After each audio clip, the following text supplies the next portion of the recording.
యేసుక్రీస్తు నామంలో బెతస్తా విడుదల పరిచర్య తరపున మీకు ప్రేమపూర్వకమైన వందనాలు. ఈ దిన వాక్య ధ్యానము. యెహోవా నీ గుడారములో అతిథిగా ఉండదగిన వాడెవడు? నీ పరిశుద్ధ పర్వతం మీద నివసింపదగిన వాడు ఎవడు? కీర్తనల గ్రంథం 15వ అధ్యాయం 1వ వచనం.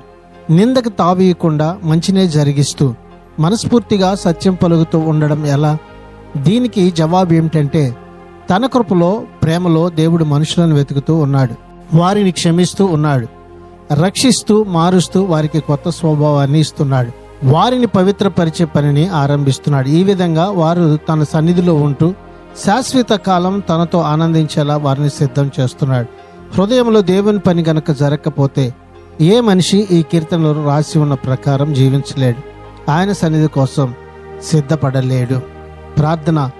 మహాపరిశుద్ధుడా, మహోన్నతుడా, జీవాధిపతి, మా మంచి యేసయ్య, మరొక నూతన దినాన్ని మాకు ఇచ్చినందుకు నీకు వందనాలు, స్తోత్రాలు చెల్లిస్తూ, నీ గుడారమైనటువంటి నీ ఇంటిలో మేము అతిథిగా ఉండునట్లుగా ప్రభువా, మేము ఎల్లవేళలా యథార్థత కలిగి నీ నామానికి మహిమకరంగా నీ కృపలో నీ ప్రేమలో మేము జీవించినట్లుగా సహాయం చేయమని, ఈ దినాన నీ సన్నిధికి చేరి నీ శాశ్వత ఆనందమును అనుభవించేవారుగా ఉన్నట్లుగా మమ్మల్ని అందరినీ కూడా జ్ఞాపకం చేసుకుని బలపరచమని యేసు పరిశుద్ధ నామంలో ప్రార్థించి అడిగి వేడుకుంటున్నాం తండ్రి.